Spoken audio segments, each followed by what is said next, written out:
Hey guys, and welcome to my Phantom Knight Brave token deck, and this time I'm going to be showing off the updated list, and this list will be using some different text from the last list. If you want to check out my last video, it has some combos as well. You can check it out. I'll link it below. And yeah, let's just get right into the deck profile. So basically the Brave engine, you just have 3 Aquamancer, 3 Right, you have the 1 Griffin, and 1 equip spell and 1 journey, and that's just the main Brave engine. There's nothing too special here. Obviously Aquamancer is an extender if you already have Brave token on the field, and Right and Aquamancer, that's 6 copies of basically an Omni Negate, and you also have Foolish Burial, so that's 7 copies because Foolish Burial can mill Aquamancer as well. So that's 7 ways to get access to your Brave token engine, and you really want to do this before you do any of your combos so you're Nibiru proof.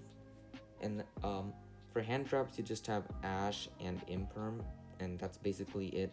Both of these are basically just targets for Crossout Designator, and you're also playing Droplets for removal. It's a very good card overall, and you're also playing Called by the Grave and Crossout, obviously, to stop any hand traps from hitting your combo, because it's pretty devastating when hand traps hit you when you're going with Aquamancer or just using Torn Scales effects. So that's why you have those.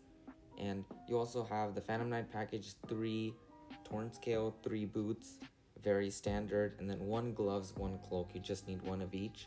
And you're also running the Destiny Hero package with 3 Fusion Destiny, 1 Celestial, 1 Dasher. That's also very standard.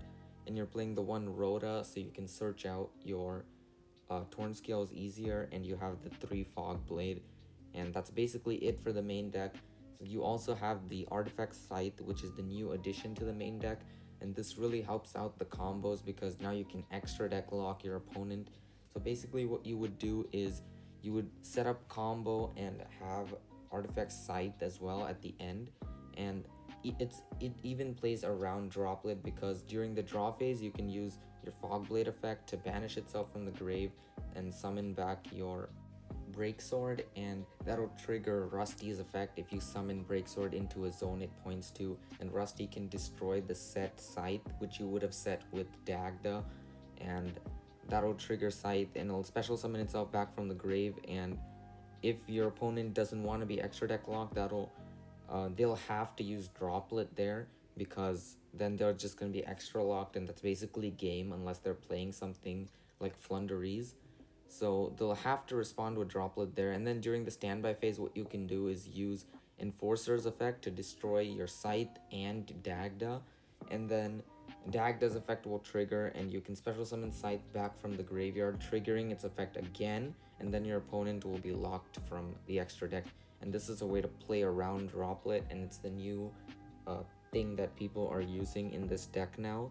And they're not playing IP or anything, and they're not playing the Utopic engine, they're just playing the Scythe and they're extra deck locking. And this deck actually saw a huge rise in viability in the OCG because of this tech, and usually it's just Sanctum and Scythe in the side deck, but this deck doesn't even need Sanctum. You can just play with Dagda and it works out really well. So this is basically it for the deck profile. Thank you so much for watching, and I'll see you in the next video.